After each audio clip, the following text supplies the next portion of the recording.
Hey, everybody, welcome back to another installment of Andy's Music Vault, The Other Leg. I am your host, Andy Nichols, and this is my own channel outside of Two Legs, which is where you probably recognize me from. And today, I've got a guest on my own channel, and he's been on Two Legs before. And welcome, Sam Wiles, the rival, the competition of Two Legs over there in the UK. Sam Wiles is the host of the Paul or Nothing podcast, and he's been a rival, friendly foe, all of the above. And he's joining me today, actually not to discuss Paul McCartney, but welcome, Sam. Hey, Andy, what's going on, brother? It's been far too long. I've wanted to have you back on my show to do something for a while, but then I was like, oh, you've got this side project. What's better than supporting your friend's main project? You know, it's easy to support your friend's main thing, but supporting their side hustle, now that's how you build bridges. And I thought, let's do this. And it's better than burning them. I suffer from a real lack of a breadth of musical knowledge. Like, pick 3 or 4 bands and I'll go deep and I'll tell you about all the bootlegs and every release and all the vinyl, different editions. I can do all that. But for me to come on a show like this is actually quite difficult. I'm going on another show in the spring called Love That Album. And one of the stipulations about me going on that show was to not do McCartney or Tom Waits. And for like 5 years, I've been throwing can we do the Steve Wonder album or Simon and Garfunkel? And they're all albums that seasoned music fans, quote unquote, would call part of their baseline. So me trying to find something obscure has always been quite difficult. I've got a Grace Jones album for that podcast, so I'm happy I've got that. And then when I was looking at the kind of music you talk about on here, I was like, okay, do I have to do Paul? I don't want to do Paul. No. But fortunately, ironically, I wouldn't be on this today without Paul McCartney, because it was in doing the research for Run Devil Run. There you go. There you go. Yeah. A key link for that album is represented in the album we're going to talk about today.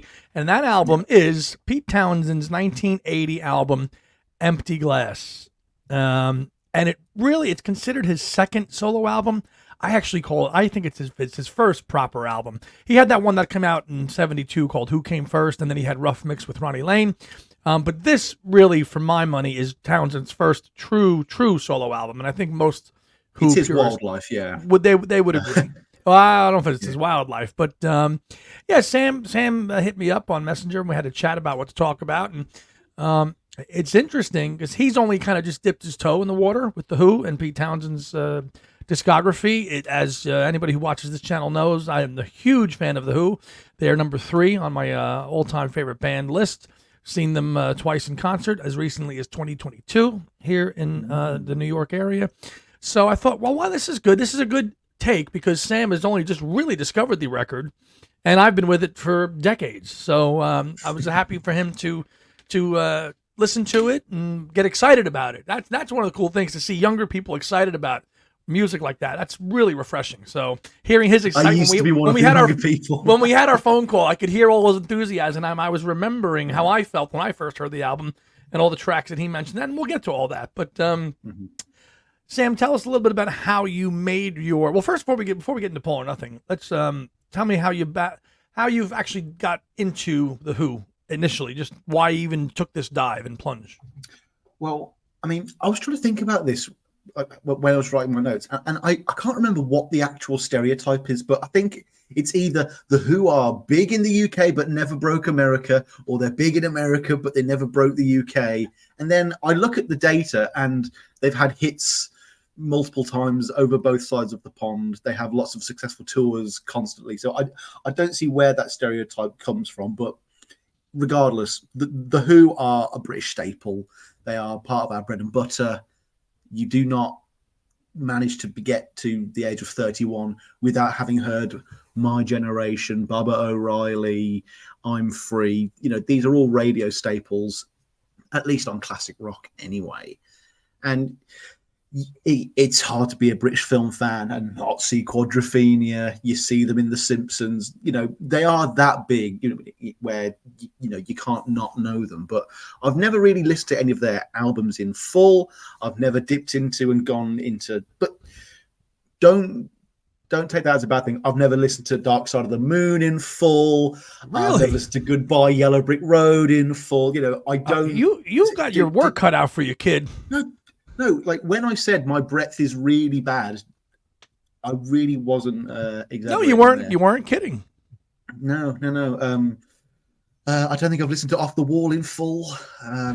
These are big albums that are just complete blank spots for me, and that's because I was listening to Ram for the 412th time. Understandable. Day. We've all been there. We've all been there. But like I say, I was looking up Run Devil Run, and that episode has spiraled out of control because my section on Chris Thomas is longer than any of the other two topics in that episode combined, just because I was so fascinated by this guy's history. What a history of Chris Thomas. There's the one get that a person out there that I think everybody's been trying to get to have on as a guest, and he just isn't. He's kind of off the grid, and it's a shame because he has done so much work.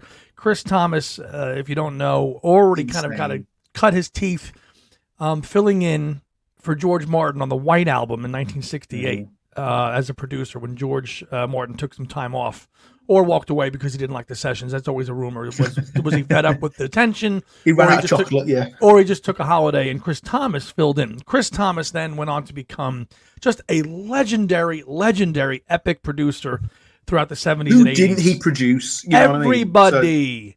Rod Stewart, David Bowie, Procol Harum, everybody. He produced so many people. Eric Clapton, you name it.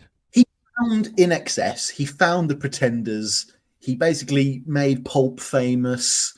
Yep. And he was Elton John's main producer till like 97. This guy's career is produced insane. Elton's later album, some of Elton's 80s and early 90s. I think he produced The One, Sleeping with the Past. I mean, these are great records. What was it? Zero Past. Too Low for Zero. Too Low for Zero. Yeah, I mean that's a hit album. So single.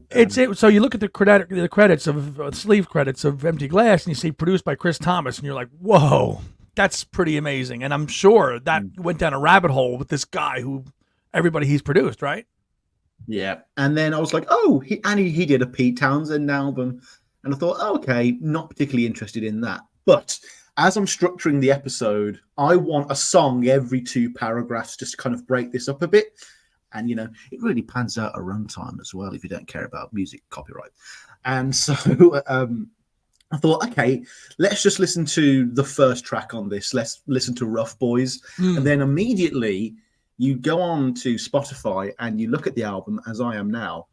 And Spotify, come on with Spotify, physical media, man. This has millions more downloads and listens than other tracks on the album. Well, actually, Let My Love Open the Door. That's the hit. That's the big. That must 62 million downloads, nearly 63. Of course, it's sitting at about 5. But I was like, okay, 5 million downloads. That's not nothing. So I clicked on it, and I mean, there's something that happens to me whenever I put on a new album. There's a bit of apprehension. I'm like, oh, God, is this going to be a waste of time? And that's the real thing that holds me back from listening to new music, like a fear. Am I wasting my time with this shite instead of going on to something else? Yeah. Instead of going back to Wildlife for the 504th time, And the moment I heard that,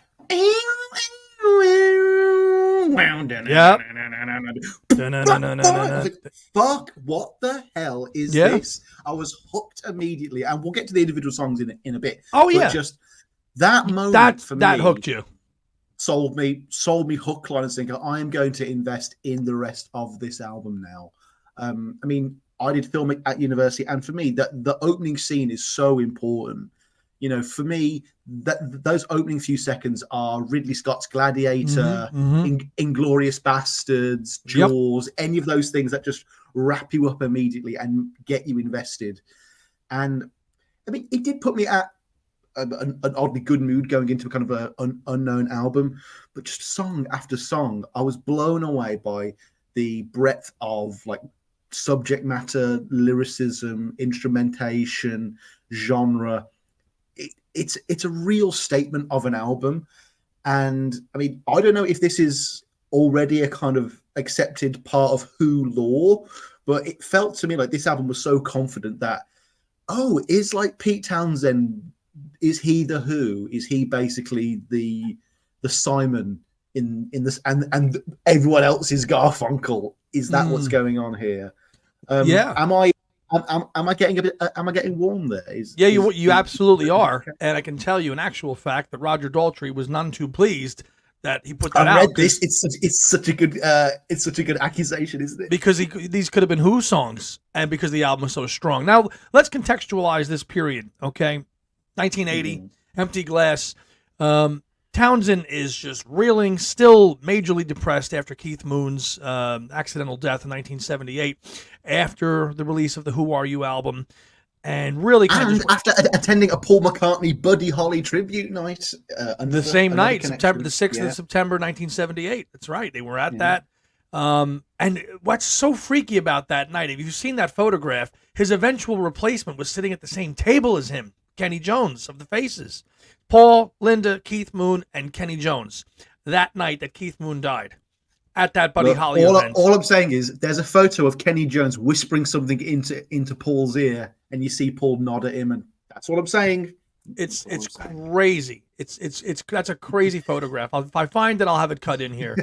But it's out there, and so that's where the Alex Jones Keith for Keith Moon conspiracy. I know. God, so everybody thinks, is the Who going to break up? Kenny Jones comes in, and the Who soldier on and do 2 more albums. But sandwiched in between that work was Empty Glass, because the Who definitely wanted to carry on, and they ended up doing Face Dances and It's Hard in 81 and 82. I think I got that right. 81 Face Dances did all right, though, didn't it? Yeah, it had a huge hit on it with You Better You Bet. You know, it was very commercial, slick. You know, I know Roger Daltrey, he despises that period now because he just like the Who had no balls, as a band, but it was some good writing on that. But Pete used that same time to really launch his solo albums, because Empty Glass comes out in 1980, and then his follow-up, the long-worded title, All the Best Cowboys Have Chinese Eyes, which is, you go to some classic Simply Stated album like Empty Glass, and then you've got a mouthful of an album like that. Okay. It's not a title that flies in 2023 either. No, it does not. No, it does not. But Empty, he must have been talking to Paul during the McCartney 2 sessions, like, oh no. Oh. Yeah, Frozen Japanese, not the other one. That's right. How I say it on my podcast as well, Andy. That's Frozen Japanese. That's right. Yeah, that's right. Surprised that even came out in 2011 on the archive that would not change the the title. I'm like a really progressive guy. I'm really forward thinking, except about this one issue that I'm really backwards on. Yeah. Well, listen. Well, we had to have a little Paul sneak into this show somehow, didn't we? I can't do an impression of anyone from the Who, and when I went back and watched the Simpsons episode, season 12, A Tale of Two Springfields, when the Who are set to play in West Springfield, but Homer's the mayor of East Springfield, and he gets them to come over, yada, yada, yada. Pete Townshend's voice, the only one that I was interested in, is not in the episode. He got his brother to do the voice work for him instead. Probably Simon, yeah. I was a bit disappointed about that. Yeah. But what is cool, there's a bit when Daltrey throws the mic at Marge and goes, "Shut up, Marge," like that. The actual original take was "Shut the fuck up, Marge." Oh, jeez. Yeah, and apparently the Who tried to get the first like F-bomb in there, which feels like them trying to make up for the fact that like all the Beatles had appeared on by then. The Rolling Stones had yeah. And the Rolling Stones episode is probably one of the best Simpsons like guest star episodes ever. Oh my god, that's so. And they throw Lenny Kravitz and Elvis Costello in there for a good measure as well. Yeah. Who wants to play bass? Get him. Good stuff. But Empty Glass comes out at a time when Townsend is just still miserable, drinking way too much. I mean, and just is he on heroin at this point? Because I know he was in like 82, and he mentions heroin in one of the songs as well. I can't. I have to have a look at his bio again. Who I Am, which is highly recommended. If you haven't read that, Sam, I'd pick of that course, up. it's got the word "who" in it. Of course, it does. Who I Am, which came out about 10 years ago now. Which I believe, he was on all that stuff back then, really. And then it didn't come out of it until the mid 80s, I think. When he did some other projects like White City and things like that, and then later on, but he did. This was it's crazy how the artists we like, at their darkest times, put out their best stuff. Isn't that crazy? Oh no, I don't like it when Paul McCartney's happy. I mean, this current era of like kind of new through to McCartney 3, it's an odd period of high quality content whilst McCartney's life's not awful. But right. Fortunately, McCartney 3 had the pandemic as the backdrop attached to it. Yeah.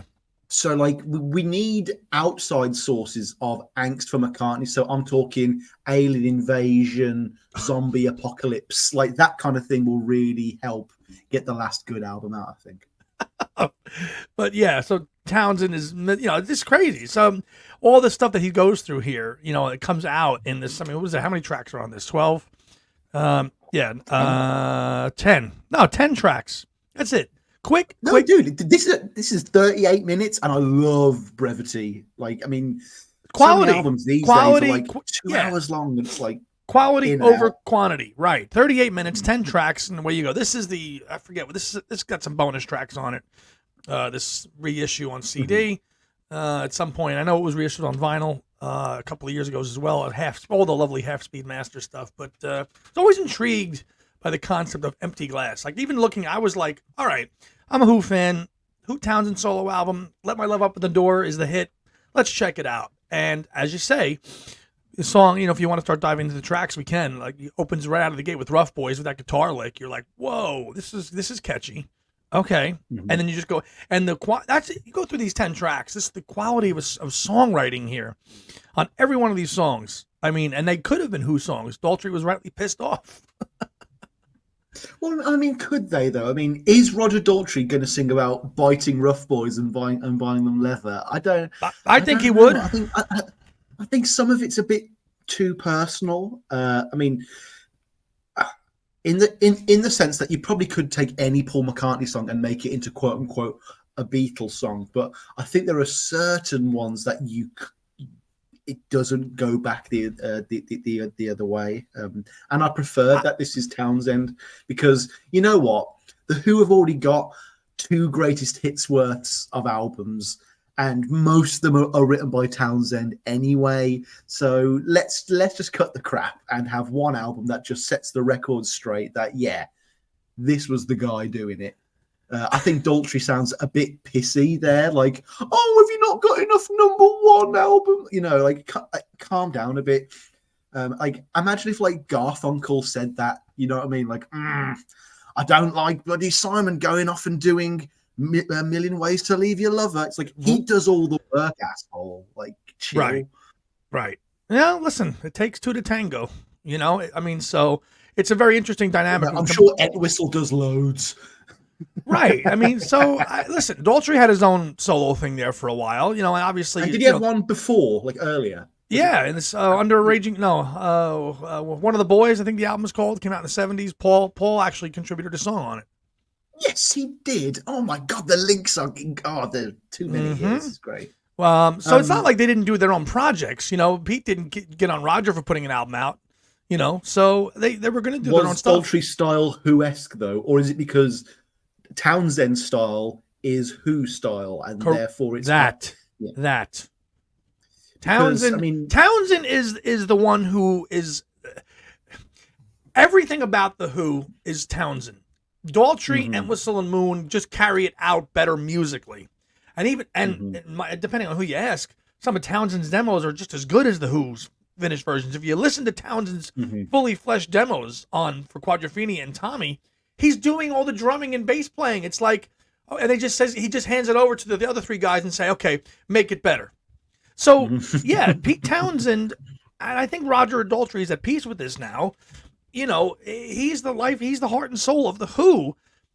at their core, it's just the messengers of they are the band. You know, the band members are the messengers of what Townsend is. You know, and that's what comes through his solo music and any of the Who music. It's that, whether it's Bob O'Reilly, Who's Next, Quadrophenia, Who by Numbers, Who Sell Out, take your pick. That, you know, they're the ones who are delivering what he is, and that's it. That's all Townsend. And going back to why, you know, Daltrey was pissed that, you know, he knows that Townsend is a fantastic songwriter and had a hit album with this, you know. So it did very, very well. I mean, do you know what it did? How did it? Off the top of your head, how did it do? Oh, man looks up something on internet. No, I'm currently on an article about Aladdin Sane. That's a Wikipedia.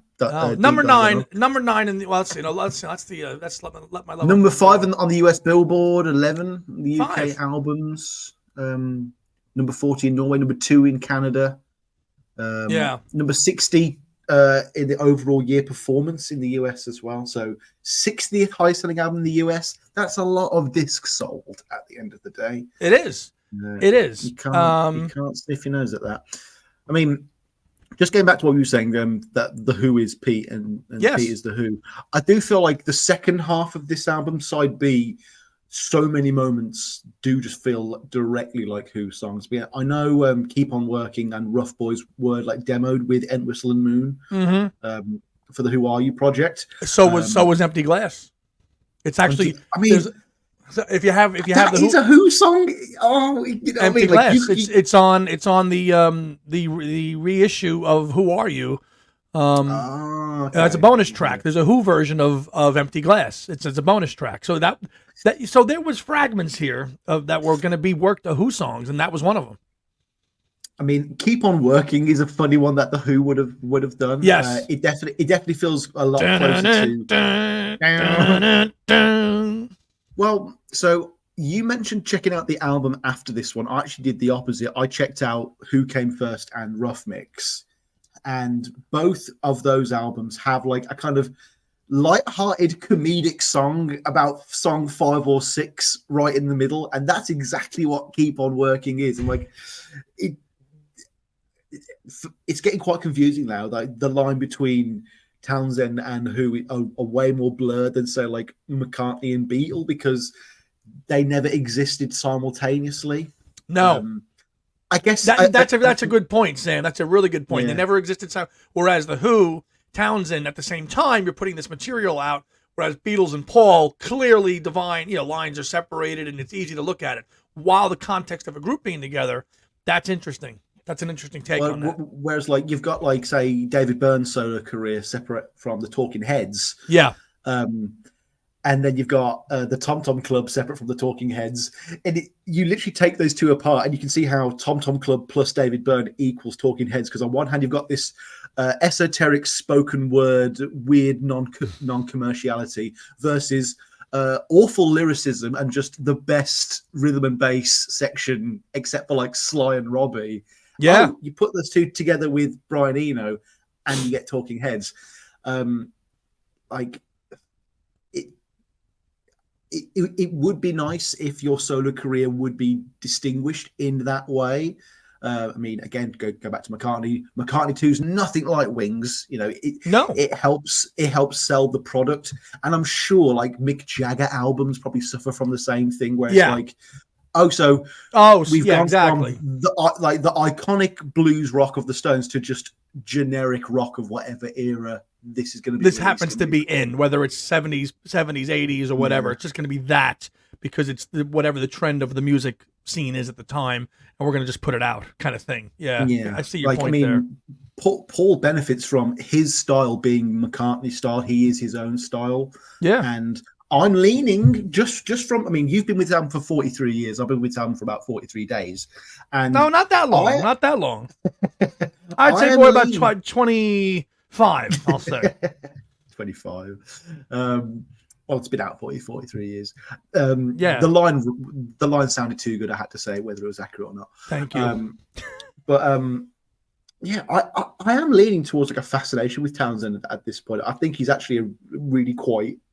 I I hate the G word. I hate Say the it, G say word. it, say it, say it, He say might be a it. genius. He Say might actually be it. a fucking genius. He Yeah. is. He's a little nutty, but most geniuses are. No, look. We all come up with funny excuses when we get caught on dodgy porn sites. We all do. The G word. You're funny. The G word. No, he's an original G, literally. Yeah. He is, and you have to see. If you're just scratching the surface with Townsend, you're in for a treat, my man, because you're just Empty Glass is the start of that journey. Whether you dive into more of his solo stuff, and he doesn't have a ton of solo albums. He doesn't. He does not.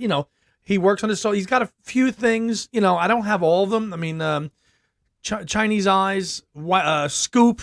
The Scoop stuff is all old material. White City, which came out in '85, Deep End Live. So it's not like he has this other solo career where he has 50 solo albums like Paul does outside of his whatever. The main thing with him is the Who. I mean, compilations, live stuff, the Iron Man, which came out late which is okay. It's not.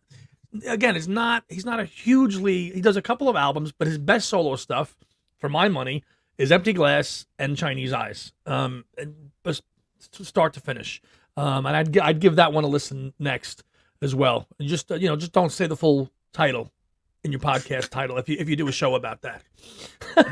Yeah, it is good. Woman is the boop of the world. Oh God, John, no.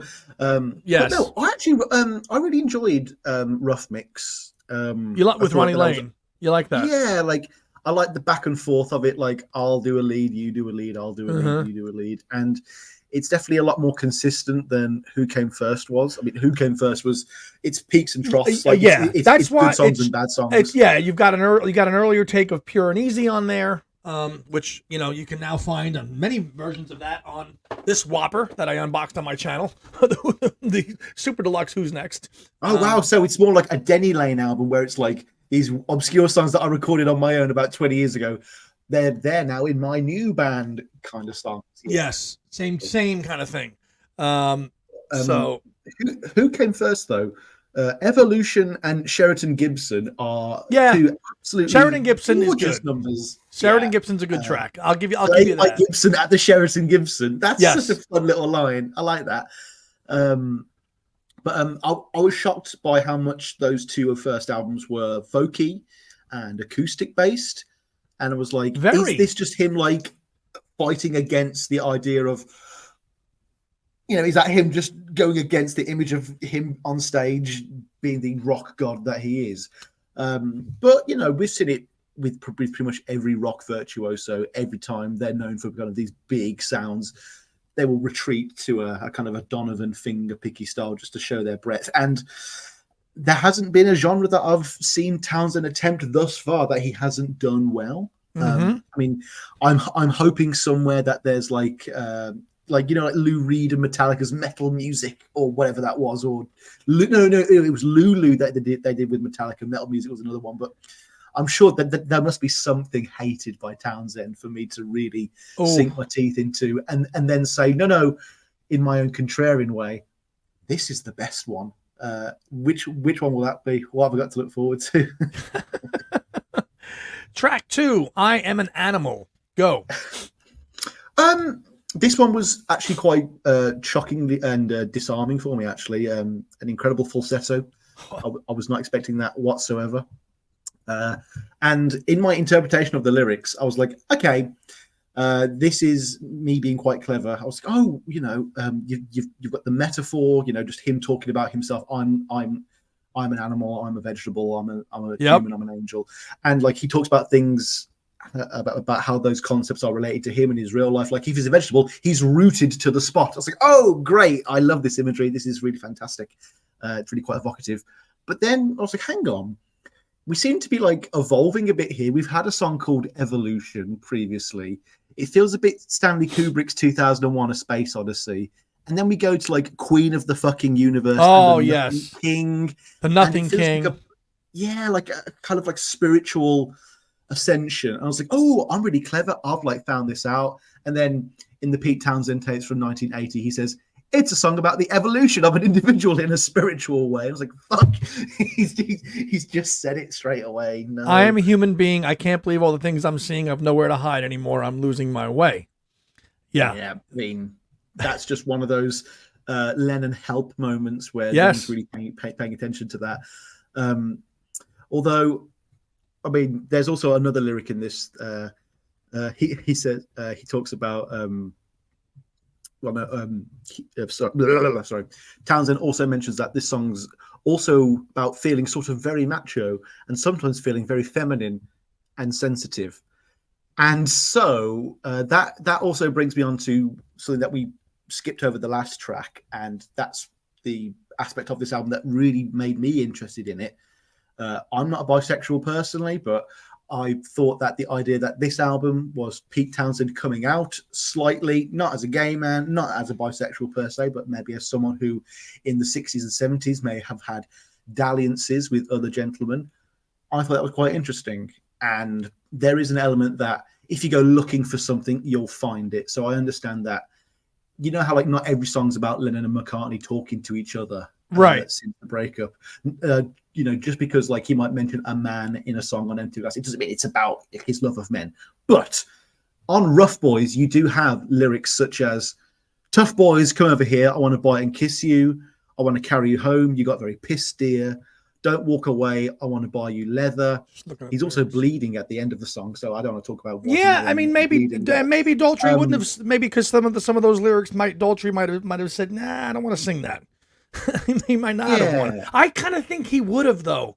Even though those themes are prevalent in those lyrics, it's such a strong song musically. I could see Roger singing this song. I really could, despite what the lyrical subversive. Not the behavior itself is subversive. Don't you? Yeah, and maybe but like he's definitely hiding it, like underneath the lyrics a bit. Like you are kind of wrapped up in it. And I could definitely, like in like a movie where like they'll be at some sort of foreign dignitary's house and they'll all be eating dinner going, yes, this is very nice. Yes, yes. And then they'll go, actually, that's my wife's armpit hair soup. And then they'll go, yeah. Like, I could imagine some people being turned off by this song, like learning about maybe, you know what? And when I listened to it, I was so young and naive when I listened to it. It just sounded good. I don't really, I mean, I like lyrics, but I don't get caught up in them a lot. If it sounds good to me, I gotta hear it. If it's catchy enough and it's played well and it's good playing on it, that is what's hooking me in. The lyrics, I mean, what the hell did I know at 15? I didn't. To me, it was just a good rocking song. Well, that's what I was listening to. I didn't really know. So older, obviously, you learn a little bit, but it still doesn't change my opinion of the song or influence me anyway. I think it affords the song a few kind of aural qualities that you might not get, just being able to go like rough boys like that. Like you might not be able to say those two syllables in any other context. So it just allows this kind of song the perfect venture to exist, and I really do enjoy that. But that kind of got me thinking about the rest of this album. Yeah, well, it kicks the album off, so it's a statement. It's a statement, sure enough, to open the album with it.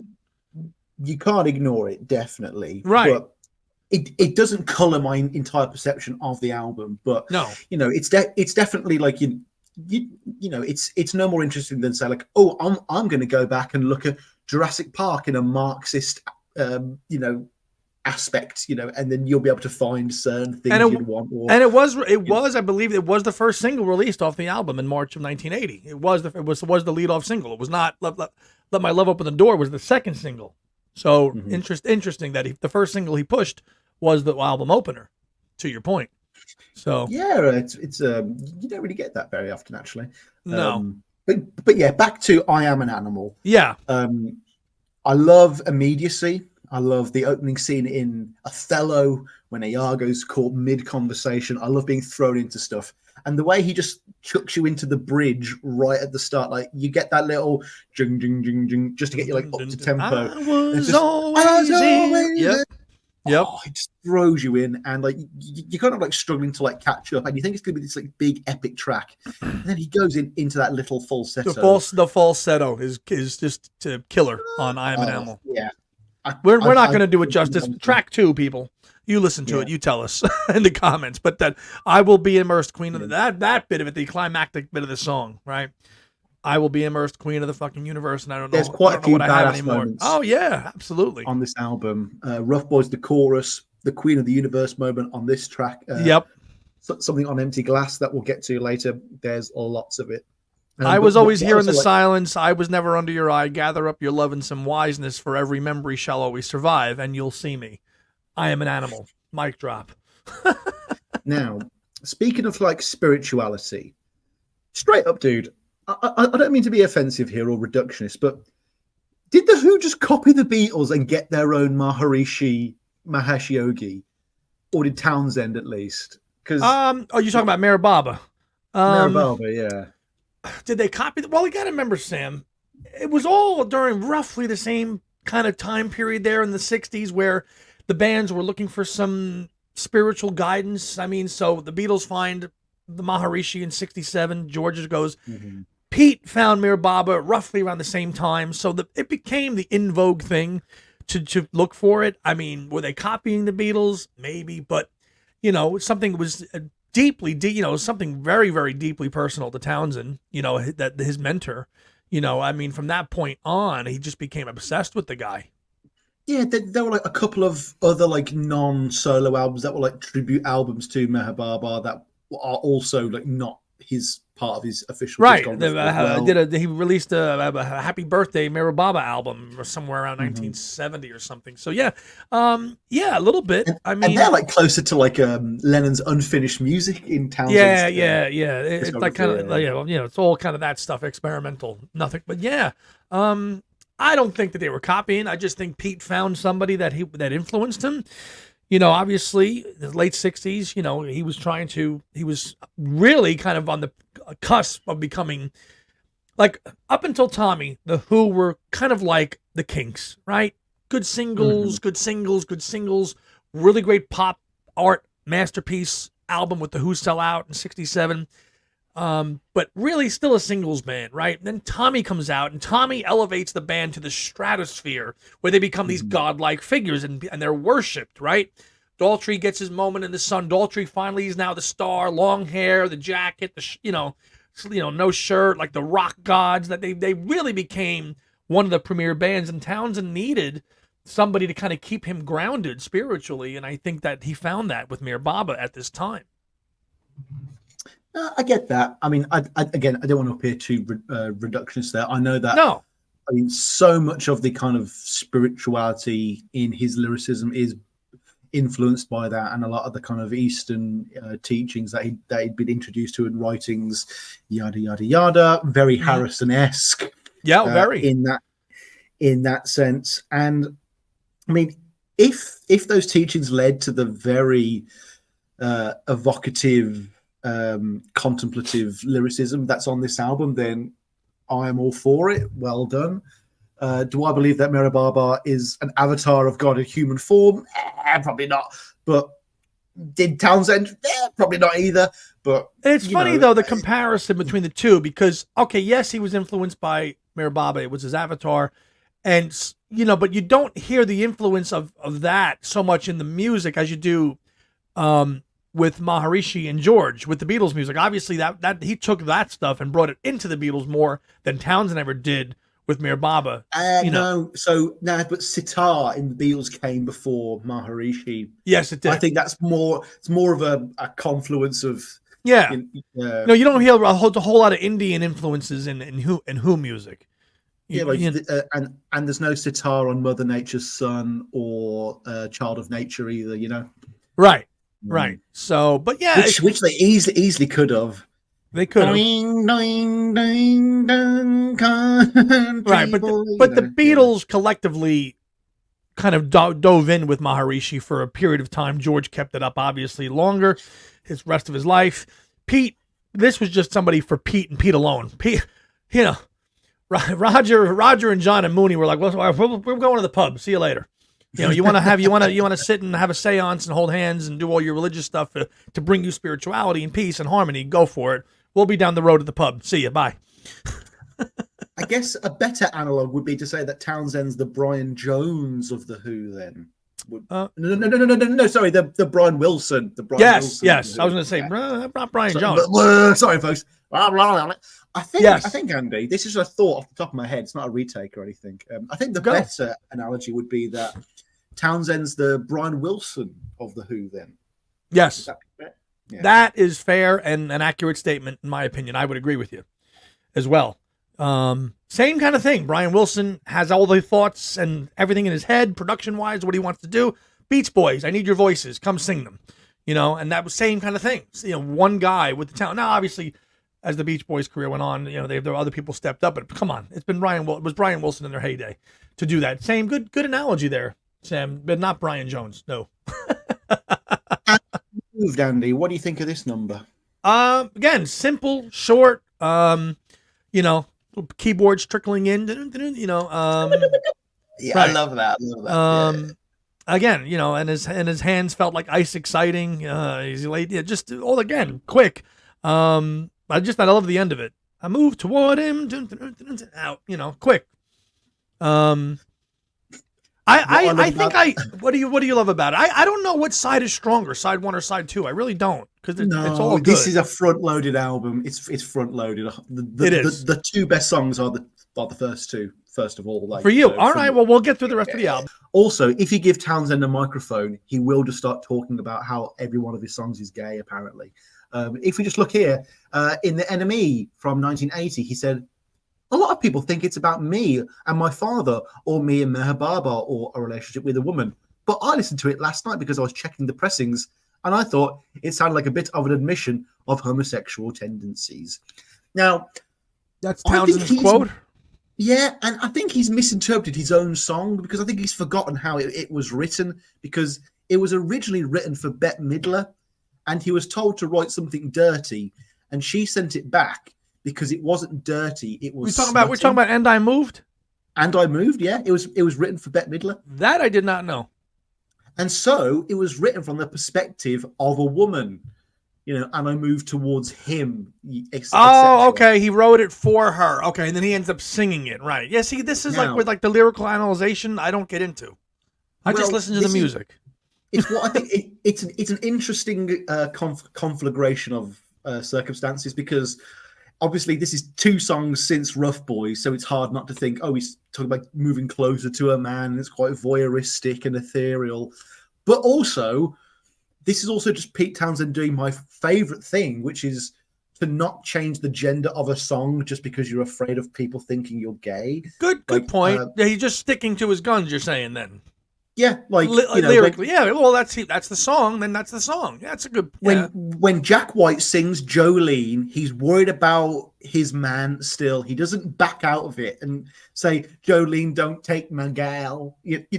I hate that kind of cowardice, and I think that's genuinely what's happening here. Well, they did the Beatles. Context, well, the Beatles changed that up a little bit with the song was to know, like they weren't going to sing, when they sang what's the song, "To Know Her Is to Love," or "To Know Him Is to Love Him," right? Which was the girl group song. They made it "To Know Her Is to Love Her." They weren't going to sing "To Know," they weren't going to do that. I know what you're saying. Yeah, but Boys though, I think that's so cool. And. In like a lot of the Ringo song, and in like a lot of Beatles writings, they've like mentioned how like early gay Beatles fans actually like were attracted to that song. So I never Paul in the anthology always says, we didn't care, we were just singing the song, about boys, because they just enjoyed the rockingness of it, again, not looking too deep into he says it. That. And then they kind of moan that there wasn't enough young women at the Paris gigs at the same time. I'm like, George said that. George was the one on. I think George and Neil in the anthology talk about that. But Neil. George. I was gonna say I rewatched them just last week because I found a great stream online. Neil gets a lot of screen time. In that documentary. It's weird, as he should. For the first half, yeah.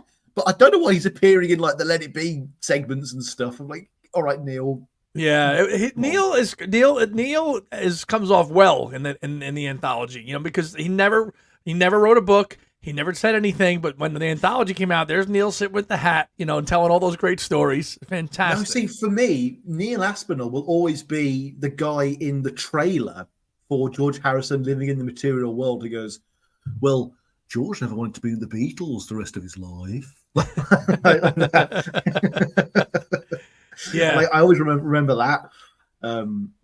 But anyway, sorry, folks, next? we diverted. We diverted into a Beatle thing. Look, it happens. We need to let our love open the door. Okay, the big hit single on Empty Glass, Let My Love Open the Door. Big hit in. I mean, it was his only solo top 10 in the Billboard. This is the one that, you know, the average Joe and the average person. No, Let My Love Open the Door. Catchy, little quirky synth intro. Dun, dun, dun. It's actually. Trivia question there, Mr. Sam Wiles. What movie is Let My Love Open the Door in? It opens up the song, the film, I think. It's in the film. Oh, go on. Is it like Porky's? No. Back to the Future 2? No, I'll give you a hint. It actually stars John Travolta. Ooh. Battlefield Earth? No. Get Shorty? No. Staying Alive? Saturday Night Fever, you mean? No, I meant Staying Alive. Okay, yeah, no, the sequel. No. Oh, the sequel. No, not the sequel. No. Look Who's Talking. Really? Oh, yes. I thought I was going to say. I really hope Blowout doesn't start with this. No, song. it's I remember watching that movie and hearing that song, going, "Oh, Pete's song's in this movie." And you gotta let my love open the door over here. Yeah. Jeez. I love the the chorus is great, but it's I guess when you call it you'd call it the middle eight, as I always say. And in America, the Yanks call it a bridge. I like calling it a middle eight. The whole bit where the key change, the only key to your heart, I can stop you falling apart. Try to that part of the song is the best part, I think. You know, I genuinely can't tell if this is like him just trying to write the most cynical radio hit to be included on the album possible, or if he's just doing like, can I write the most formulaic Pete Townshend song possible? Hit. And like I it sounds like I'm having a pop at it, but I'm not. It just feels like, you know, when Scorsese will like do one for the studio and do one for him. This is him doing one for the studio. Like, okay, so you're gonna let me write and record my own album and do whatever I want. Cool. Yeah. But in return, I will also do. It's catchy. It's catchy. What more do you want? Written, you know, made to order song, hit, formulaic. It's intentionally inoffensive. He told Rolling Stone in an interview that "Let My Love Open the Door" quote was just a ditty. So it's a hell of a ditty. Also claiming that he preferred his U.S. minor hit "A Little Is Enough," which we'll get to in a little bit, which is, for my money, is the best song on the album. I mean, there was a point in this, and like this happens a couple of times on Paul's songs as well, where you can kind of predict where the lyrics are going. And when he started going, "My love, open the door, let my love open the door," and I was like, "Oh my god, it's going to be to your heart, isn't it? It's going to be to your heart." I bet you, Paul. I bet. See, there's a song that Paul probably loved because it was catchy and it was a good hit. Yeah, I think like Paul would like, I would have loved that on Press. I would have, you know. Yeah. Jules and Jim. Drums open up Jules and Jim. Yeah. Already there's been a song that to me has already sounded quite like another band, and I moved. It's got a very Tina Weymouth-y bass line. So I've already thought like, okay, Talking Heads. So there's Talking Heads on this album. Yep. Then with Jules and Jim, this is just Pete Townshend inventing Devo, basically. Everyone can have an opinion. Right, real like kind of fast. Like that, and again, that kind of staccato vocal delivery. Like, but then more falsetto in this track again. Oh no, he doesn't stick to one thing. No, the only song he sticks to one kind of style is the closing track, which I think is probably the weakest one on the album. Agreed. It's just one. It's one. I mean, he does sprinkle in like things we've seen across the album, but it is just a bit generic rocker. But like especially on Jules and Jim, he just keeps changing things for no reason. You'd think like, oh, okay, he probably could have got like 3 or 4 songs out of most of these tracks, right? With like all the melodies and melodies and stuff. And then the song just ends with the whole Oklahoma.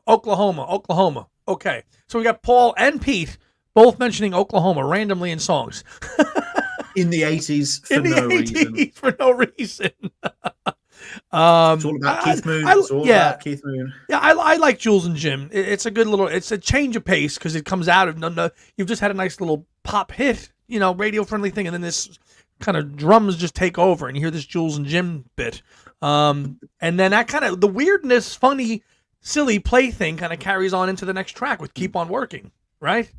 Yeah, this one's a straight up comedy song. I mentioned that he likes to kind of do this about halfway through his albums. You see it both on Who's Next and Rough Mix. Also, Rough being in the titles of 2 songs, 2 albums in a row, Pete. Don't like it. Think of something new. But yeah, Keep on Working it's a very British song. That's a very British song. Yeah. Yes. It's somewhere in between Monty Python and a Broadway musical. Well, a West End musical would be the best way to put it. Like you could imagine a bunch of characters walking on stage from center to left, going "Keep on working," right? Or like that piano bit, boom, boom, boom, boom, boom, keep on working. Or like that little baroque bit at the end. Yes. That's just Townsend going. Remember, I'm Bobber O'Reilly. Oh, right. Don't you ever fucking forget that. Right. That's me. That's not the other guys. Definitely Broadway-esque, how would you say West End, really, type vaudevillian, Python, all those things you hear in Keep on Working. And it was a single, weirdly, in the UK. Didn't chart at all. I think Jules and Jim was the B-side as well. Very, very strange like Keep on Working released. Was the last single released. Interesting. Why? I wonder why he would release that as a single. Look, anytime you get to a 4th single, it's either awesome or a complete travesty. Right. I mean, like 4 singles from an album that's got 10 tracks. You've released. If you're including the B-sides from the album, then you're releasing the whole album on 45s anyway. I think there's one non-album B-side. What's Greyhound Girl like? Is that any good? Oh, that's another leftover one. Yeah. That's another leftover one. Yeah. Originally written for Lifehouse. That's on the new box set. Yeah. Greyhound Girl. That goes way back. Mm-hmm. That's a really old one that he dusted off for that. I think hang on. There's bonus tracks that aren't on Spotify here. We've got a demo. That's why you don't stream, kid. That's why you don't stream, because you don't get bonus tracks, guy. You buy it, you rip it, and you put it in your private cloud. That's what you do, dude. Like, I've been waiting for a streaming version of the single of Figure of Eight for years until the McCartney singles box set came out. To get the single version of it, yeah, because it's way the superior single version. The superior single version, absolutely right. Yeah. So you know what? Take your my Unwrapped 2023 playlist, my Apple whatever top plays of 20. Take that shit and shove it down. Gone. Don't need it. My Unwrapped of 2023. Get out of here with that crap. Someone's seen my Twitter feed. No, not just yours. It's everywhere. Everybody. Here's what I've listened to 48,000 minutes of Taylor Swift. Who gives a shit? I got the personal message from McCartney, which was nice. Are you one of his top? Were you one of his top 100 listeners?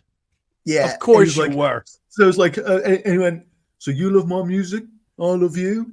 That's a wrap." I was like, "Oh my god!" Well, all right. And I believed it, hook, line, and sinker. Yeah, of course you did.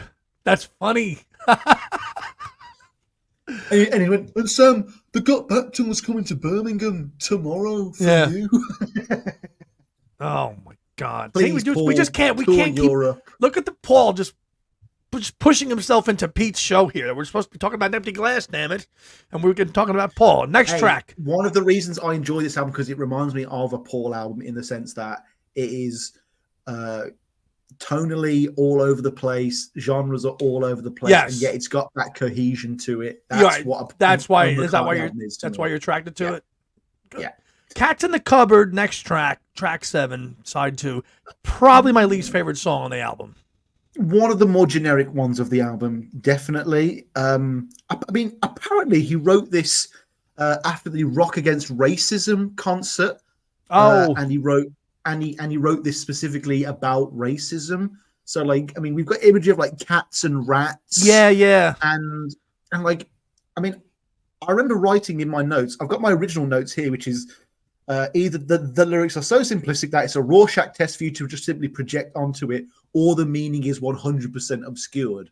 And that's literally what's happened. I'm sure there is a deep meaning to this about cats and rats and how it's about we should love each other, but that's not conveyed at all.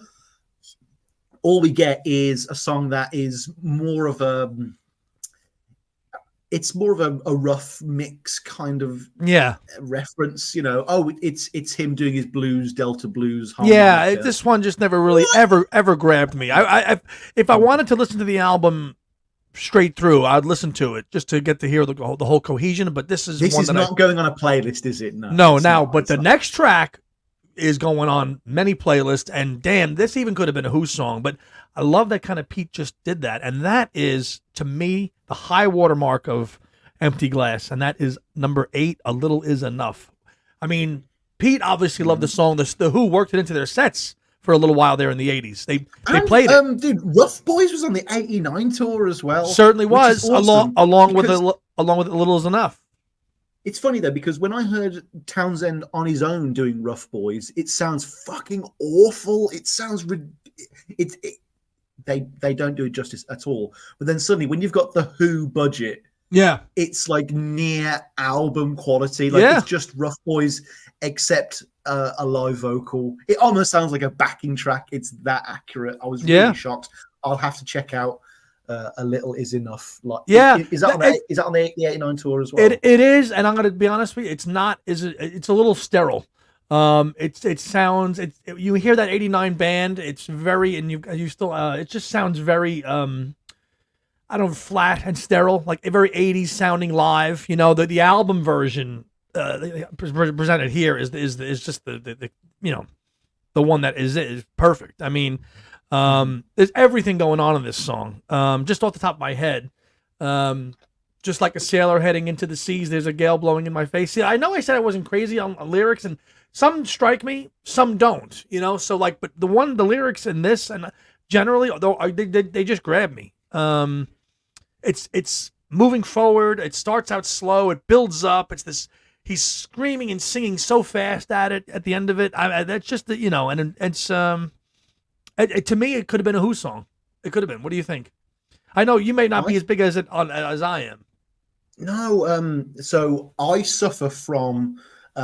So whenever I do notes for a podcast, the notes for the first, so I'll have 4 pages of notes on Rough Boys. And then as the date of the recording gets closer and closer, suddenly, Gonna Get You has like less than half of the notes that Rough Boys had, because I've either run out of steam or I've run out of time or energy, whatever. And so I was determined to give the second half of Rough Boys a proper evaluation and not just allow this episode. You mean Empty Glass? You mean the second half of Empty Glass? Sorry, the second half of Empty Glass. I didn't want that to peter out just because I was really into Rough Boys and I'm Like an Animal in the first half, yada yada yada. And this was the first song for me that really made me think, oh, okay, hang on, this isn't. It's not petering out. Yeah, it's not petering out. It's not as front loaded as I thought it was. It's not. Because side 2 really is rescued by this track and the title track. Absolutely, you would agree with 100%. That. Yeah. Mm-hmm. And what I liked about this one is that it actually threatened to be a much more awful song than it is. Like that solely synth-based start, which is very like Jeff Wayne's War of the Worlds, like Yeah. Thinking like, oh no, what's gonna happen? See, here? and when you listen to the live version from '89, it just sounds so cheesy. It's not nearly as good. Interesting. It's not nearly as good when you hear on the album version with the synths and all that. Oh, interesting. Wings never did London Town live. Maybe that's a similar thing, Yeah. Maybe the synths clearly in the 80s and like late 70s are much more easily controlled and sound better in the studio. In a studio than live, yeah. And even by '89, they could do it. It just did not. They didn't do it justice, in my opinion. It's too sterile. Paul did not have his synth stuff in his '89 set. Even coming up, that was turned into the Wings rocker. They still knew what the limitations of the time were. And again, there's a lot of that. There's a lot of synth in a little's enough, but lyrically, it's a mouthful. I'm a connoisseur of champagne cognac. The perfume nearly beats the taste. I eat an oyster and I feel the contact, but more than one would be a waste. Is this the one where he mentions Ecclesiastes as well? No. That's the next track. That's the next one. That's the next one. Yeah. I mean, remember when Paul was like, I need to fit Peradventure into a song. And so he for English tea. Yeah. English tea. There's a bit of that here. I'm like, Pete, are you actually like, because I know that around this time, Townshend was doubting his own legend almost. He was starting to question whether he was this virtuoso. And this whole album is almost like the death throes of someone who's panicking that they're not a genius anymore. Yes, because he's realizing that his immortality a little bit, even at 30, however old what was 1980? How old was Pete Townshend? 30-something years old at the time. Mm-hmm. He's realizing, I've had my day. The band, and for all intents and purposes, the heyday was done, but he was still a very young man. It's 43 years ago. Yeah. And another thing that I saw that they were copying with the Beatles around this time, there was a debate about whether the Who was going to be an all-studio band, and like Entwistle was like, no, we're going to still be touring and stuff. So, well, it's funny. It's funny. Our mutual friend of ours, Ethan Alexanian, who you might know, buddy, kind of like patient of mine. We've hung out with him on his travels. He was over in the UK and he's been here in New Jersey at fests. Ethan's is a big Who fan, but Ethan is more of a fan of the mid '60s Who, the singles. Oh, so Who. he likes. Yeah, he likes like the pop, the psychedelic Who Sell Out.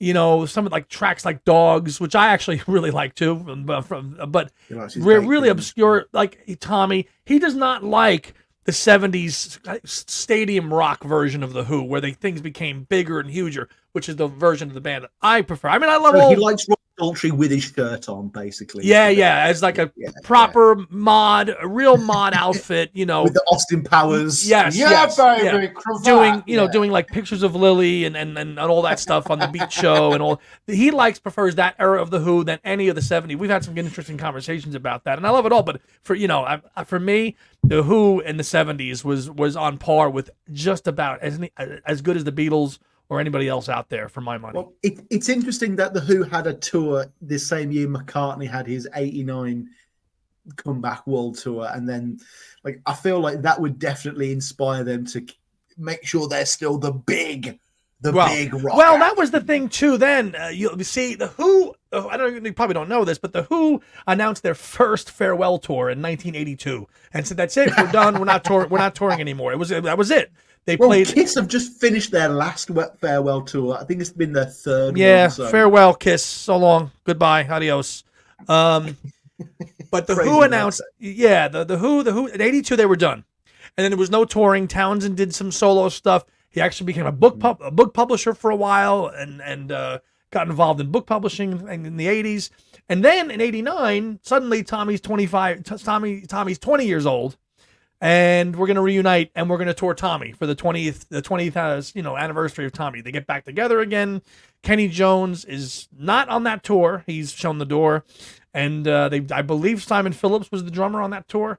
And you probably seen Zach take over? 1996.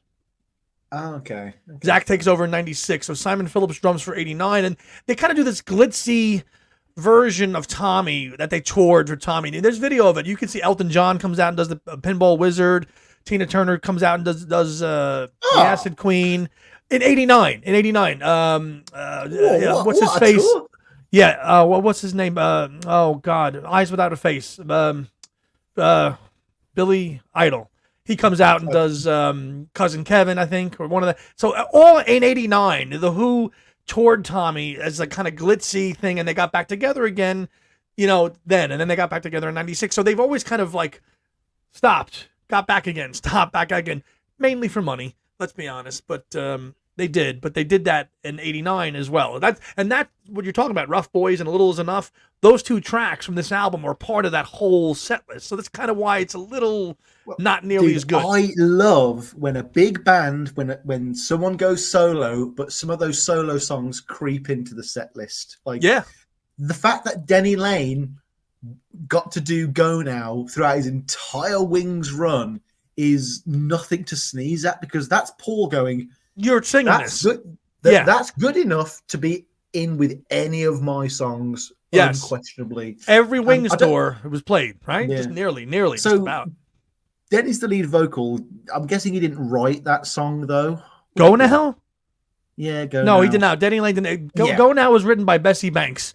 And the Moody Blues is actually a cover version of the song. That's not the original version. Oh shit! Oh, so it's like a twist and shout then, where everyone thinks it's them. Right. It was written by Bessie Banks, and the Moody Blues covered Bessie Banks's version.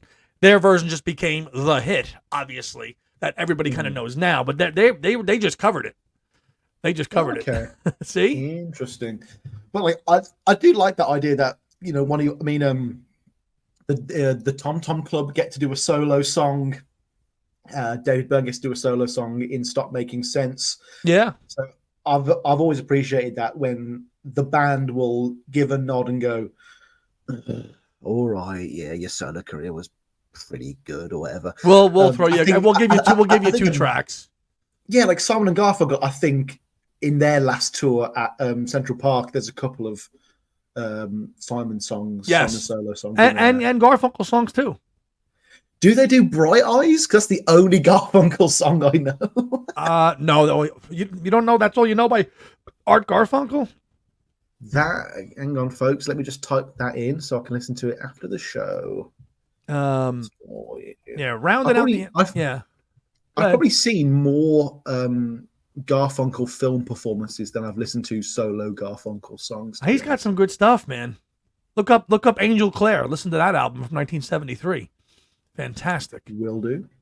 I've got bloody homework now. But yeah, A Little Is Enough. The thing I love about the song is the concept. The idea, it seems like it's up there into. Sorry, let me start over. There's kind of like universal song concepts that kind of resonate with people, and it reminded me most of if you can't be with the one you love the one you're with, which sounds like a horrible concept for a song on paper, but it's actually very human and very real and realistic. I was watching Scorsese's Casino recently, good film. In that movie, you've got two characters who do things that don't work in terms of film. De Niro's character trusts Sharon Stone, who is a thief and a liar, with all of his money because he loves her. He's being irrational. And Sharon Stone goes back to James Wood's character because she loves him, even though he's a pimp and an abuser and an addict, because she's irrational. And yeah, that doesn't work in a conventional narrative, but it's actually quite realistic and actually quite human. And it resonates in a way that maybe things like doing good for good's sake and being bad is wrong doesn't actually quite resonate with us as like grey moralistic individuals. And so the idea of a song like a little love is enough, actually. Not in the sense that take what you can get, like, oh, if someone loves you a bit, that's better than nothing. But the idea that someone loving you a little is actually so universal and all, because love is so all-encompassing and powerful that if someone loves you a bit, they basically love you with all. It's almost like it's as powerful as anything in common sense will tell me to try not to continue, but I'm after a piece of that diamond in you. So keep an eye open. My spirit ain't broken. Your love's so incredible. Your body's so edible. That one always cracked me up. You give me an overdose of love. A little is enough. He mentions heroin in this one as well. Yes. Yeah. Your body. Is he comparing love to drugs? Probably. No. Actually, no. Roxy Music did it about 6 years prior. Actually, no, a smile sets me real, and a kiss feels like stealing. Your love's like heroin. This addict is mellowing. I can't pretend that I'm tough. Just a little is enough. Heroin and mellowing is a fantastic half rhyme. That is incredible. Yeah. And anyone who says otherwise can go boop themselves. But yeah, I think the vocal melody in this one's quite gripping as well. Like, and it keeps changing. As good as a vocal that Pete Townshend has ever delivered, with the Who or solo on the studio cut of a little is enough. But just a good, He acts it well. Like, I think there's actually an element of performance here. Like, he can't. I don't think he can just sing this one. I think he has to actually like get into the spirit of it a bit, and that shows. It's one of those proof in the pudding kind of songs, definitely. Now, even if the beginning is just Jeff Wayne's "The War of the Worlds." Now, really, the song that I think probably should have closed the album. They hit it. Oh, you said it as well. That's it, man. I'm so happy you said that. It should have closed the album, which is the next track. So there's 10 tracks, and Empty Glass. This is the one that should have been the closer, and I'm glad you agree. Yeah, 100%. Wow, there's a lot going on in this song. From the opening riff, and then the opening lyric. Why was I born today? Life is useless, like the Ecclesiastes say. I never had a chance, but opportunities in my hands. Boom, boom, and we're off and running. Go, Sam. Yeah. To me, this is analogous to, say, The Art of Dying on All Things Must Pass. This is just I like that comparison. It's a powerful rocker with a powerful guitar line with short, succinct, kind of blow your mind vocal and lyrics. I mean, it just hits you all at once, and there's a real a jarring element to it because it contains probably the most badass part of the album and the saddest part of the album. Saddest part of the album. Yeah, I'm glad you said that. There's so much. And I think it's intentional. I don't think it's meant to be as jarring as it might come across if you're not paying attention. But it does. Because like 80% of the song is very self-aggrandizing, braggadocious. I am the rock god that you are claiming I am. There's a lot of I. Yeah, here you go. I stand with my guitar. All I need's a mirror. Then I'm a star. I'm so sick of dud TV. The next time you switch it on, you might see me. There's a lot of that. He growls that line. Yes. I stand with my. I'm like, to me, that I don't know about you folks out there, but when I was a kid, even up till now, I've stood there in my lounge in my bedroom with a hairbrush as a microphone, pretending to spin my own guitar around and do your own piece. That's how I feel. Listen, I stand with my guitar, and all it is a mirror, and then I'm a star. We've all done it. We've all done that.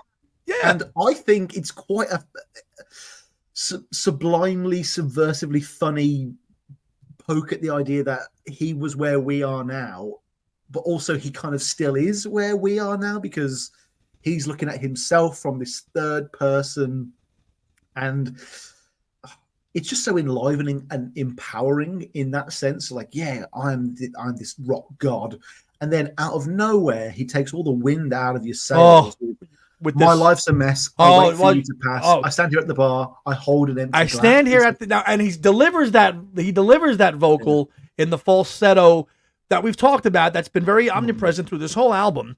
There's been pockets of really, really beautiful falsetto singing, and you hear it, and it's sad on this part of the song, because it's been rocker. Now it just takes and then when my life's a mess, I wait for you to pass. I stand here at the bar. I hold an empty glass. I mean, come on. There it is. He said it all right there.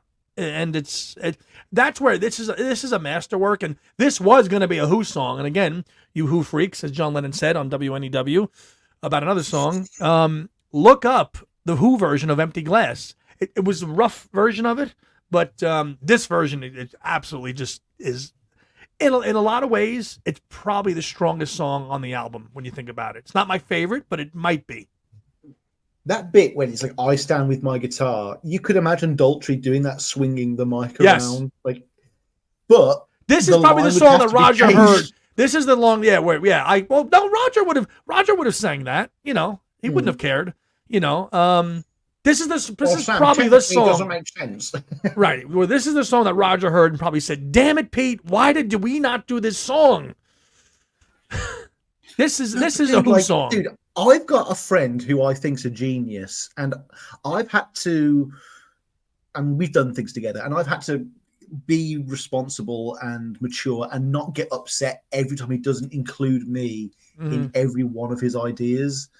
And I don't have millions of pounds, so I think Daltrey needs to really calm down about this. I'm sure it's probably over, but 1980s Roger Daltrey needs to have a bit of chill. But perspective, I think here, because the correct answer is, oh my God, my friend's written all these brilliant songs that we can add to our live set list, and we can do them right. That would have been but Roger, Roger.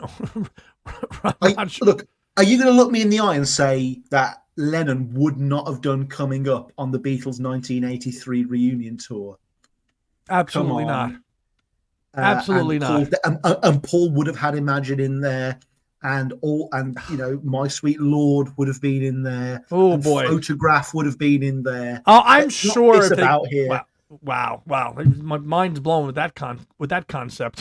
Thinking about that, but that couldn't have been. I think me and Tom did an episode actually where we did a hypothetical of what a Beatles 1982 or 3 concert would have been on your show or before me on Two Legs. It might have been a swap cast actually. It could have been one where we both got downloads. Shared them. Oh, yeah. But yeah, Empty Glass really is the proper fitting ending for this album. Gonna Get You is not a bad song, but it's probably the weakest one, right? Yeah, it almost when I originally heard it, I was like, oh, okay, this sounds a bit like And I Moved, like in terms of the bass and the the pacing, yeah.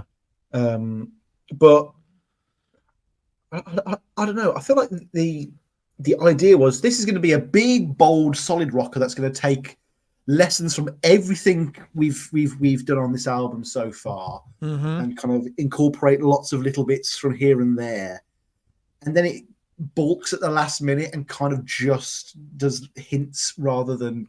I mean, it should be more of a kind of a what's that song? Picasso's Last Words, where it kind of ties it all together with a loose concept. And it doesn't do that, and it ends up sounding more generic and standardized than anything else on the rest of the album. Yeah. I mean, again, we've got a bit of McCartney syndrome here. This song sounds comparatively bad because everything else sounds so good. I mean, if Gonna Get You was on like a 1993 Who album, maybe it would probably be like one of the top 3 songs on it. Right, but with such strong songs for the most part on a album, this one kind of gets it does kind of peter off a little bit and runs on a little bit too long. I would agree. I like it. I mean, could we have swapped this out with Greyhound Girl and made Empty Glass the last track instead? Maybe, and this one's a little bit all over the place. I'm gonna get you anyway, and then it has like that little oohs and ahs that you hear throughout the whole track. I mean, this was the one that sounded most obviously Who-esque for me, but probably not in the way that a Who fan would appreciate. Like, it sounds like generic Who backing track, album track number 7. Yes. Of a potential 12 that could be included on any album at any point I would in agree. Career. It's like one of those McCartney songs that could be on any one of his albums. Like, Only Love Remains. Was that in 81, 82, 93, 76? I don't know. It could have got on any of them. It could have. But that's Empty Glass, all 10 tracks. And if you're not familiar with Empty Glass, oh my gosh, do listen to it and let us know your take on it. Definitely, probably everybody will say, look, if you're gonna start out listening to Pete Townshend's solo work outside of the Who, they're gonna tell you to start with this one. One of the best solo records really by anybody. So I don't have to do any more work, is what you're telling me. I don't actually have to. You're done. You're done. More new music. Yeah, good. Cross that one. Cross that one off the list. I have to start the Who though now. Clearly, you need to start the Who, my friend, and you need to. You got a lot of homework, and I'm happy to help you on that journey and give you some recommendations. And that's the thing about the Who; they don't have a lot of studio albums, so you can get through their discography really quick. They don't. They really don't. My Generation, a quick one. The Who Sell Out, Tommy. Live at Leeds. Who's Next? Quadrophenia. Odds and Sods. Who by Numbers. Who Are You? Face Dances. It's Hard. Endless Wire. And the self-titled album from 2019. Now, 14 albums. That's not a lot. I'm interested in Face Dances. It's to do with Dune for some reason. It's to do with the Dune books because like the Face Dancers are like characters in the Dune series. Okay. So Roger Daltrey likes the new Timothée Chalamet movie. That's funny. Yeah, Oh that's my a good, and gosh. that's a good record too. I mean, you got another Tricky Day, Daily. There's some good deep cuts on that too. But So like from what I've read, that's like kind of their new wavy kind of era. So is that analogous to say like, you know, Queen's disco era that everyone's forgotten? Is kind of 80s Who kind of the same thing? yes, Where it's like, a little bit. Yeah. It's for the completionists basically past 1980.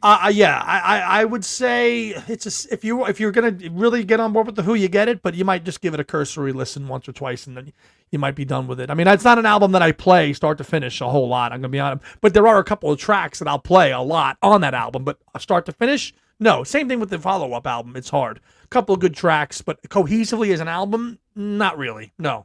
I mean, do the Who die with Keith Moon in 78? Some people will agree with you. The classic Who that that most people love and appreciate, yes, they do. But here's what I'm going to tell you. They do, okay? But from the 80s, which is what Daltrey didn't like. So, like, what happened is that when Zach Starkey, Ringo's son, became the drummer again, the Who kind of found themselves again as a band. Entwistle was still alive. He passed in 2002. So when Ringo's son joined the Who in 96 for a tour of Quadrophenia, the Who kind of got their feel back. And Daltrey has said this. Townsend has said this. They've gone on record. So yes, is that when they became the modern Who? Then? Correct. When Ringo's son Zach joined in Modern 96, McCartney and Modern Who were both in the early 2000s. right? So okay. that spirit of the Who from Keith Moon's era, can exist in the 90s with Entwistle still alive, and sadly when he passed on, they still soldiered on. They got it, but the spirit it starts. I mean, and they love Ringo's son Zach as the drummer, and that because Keith Moon taught him how to drum. He taught Zach how to drum. They hung out. He knew him growing up as a child. So if there was going to be a worthy replacement of Keith Moon, who better than Zach? He just couldn't do it in the 70s, in the 80s because he was too young. But they got through the 80s. They did 2 albums. And then they came back, and then they have been on fire since 96. Not that they've toured every year since 96. They've sporadic, but when they're on the road touring, and as you say, native of the UK, they did a UK tour, was it late last year, and they all went well. They released a live album from a gig at Wembley. They did phenomenal with an orchestra, fantastic. What are their set lists like? Is it mostly the hits sprinkled in with a few album tracks? So what they did this last tour is they gave you a little bit of Tommy, a little bit of Quadrophenia, some hits in order or. Yeah, in order. Yeah. Or they've halved it. A little bit of Tommy, a little bit of Quadrophenia. In the middle of the set is the hits and some deep cuts. It's very nice set list. I was not disappointed. It wasn't like, oh, we're going to hear My Generation. You heard all those, but it was really well done. Some deep cuts from Quadrophenia, some deep cuts. So it was a really good set list. So if you want to see what the Who are like now, have a stream to the live Wembley album that came out a few months back, which is nice, with an orchestra. Not to sound too offensive here, so forgive me if I cross our line, but obviously the Beatles never got back together because half of the Beatles, in most people's opinion, died in 1980, right? Right. So would the Who have been this live success that they are now if it had been either Roger Daltrey or Townsend who died in 1978, or would it have completely ended? No, it would have been over. If it was Daltrey or Right. Town, So it's like Keith Richards and Mick Jagger. They are the Rolling Stones. correct. All right. Correct. A lot of analogies and metaphors on this episode, folks, because Yes. I'm actually learning here, and he's actually teaching me stuff here, everyone. Well, I've had a couple of years of practice at that. So, No, well, you've been listening to The Who for 73 years now, so that's fine. Yeah. it's fine. Sam, tell us what's upcoming from the Paul or Nothing podcast. Tomorrow, I'm actually going to be released, as though this will be out when this comes out. I'll be doing my Red and Blue review. It's taken far too long to do, but I don't like to rush these things. And then I'm going to be doing episodes on Run Devil Run. I'm going to be doing something where me and a couple of friends are going to try and cancel the Beatles. That'll be fun. Lots of late 90s, early 2000s Paul or Nothing stuff on the way. So we'll be doing like Wingspan and stuff like that. All fun stuff. And hopefully I'll be on Two Legs soon. I mean, there's got to be some sort of what if album track listing thing we can work on. We can have some fun. We can, yes. We can work it out. We always can. Oh, that's great. For Two Legs, we've got an episode with Steve Matteo, who wrote the book on the Beatles films. So he spoke to me about coming on my show soon, but literally I went, I know you're going on Two Legs soon, so I'm not going to rush reading your book with all due respect. You know what I mean? It's like, come on. Thank you. But we're gonna do an episode with Steve Matteo on Magical Mystery Tour, and Paul, obviously being the focal point of that film.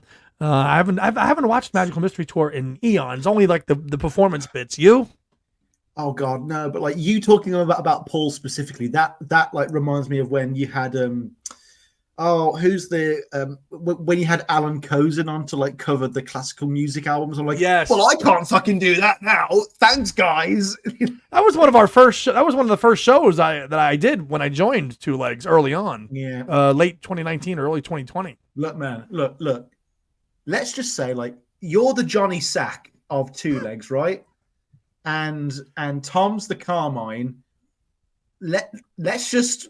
That happened in The Sopranos. Johnny Sack made a few moves. Carmine, things happened to him. I think it's going to go that way, Why are you comparing us to The Sopranos, man? Come on. Everything's good. It's peace and love. Peace and love. You guys are a podcasting family. I'm just a jumped up crew, Crew. I mean, a family. They're a glorified crew. We're doing Sopranos stuff. I wanted to folks. interview Denny Lane. I compromised. I interviewed Denny Sywell.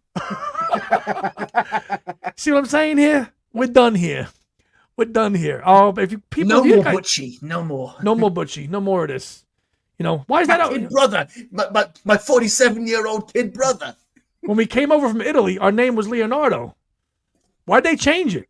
Because they're stupid. That's why. Oh man, so like it's weird how easy Paul McCartney and Sopranos jokes like just write themselves. Easy peasy. Yes, this is a plug for The Sopranos, folks. Go check it out. Oh man.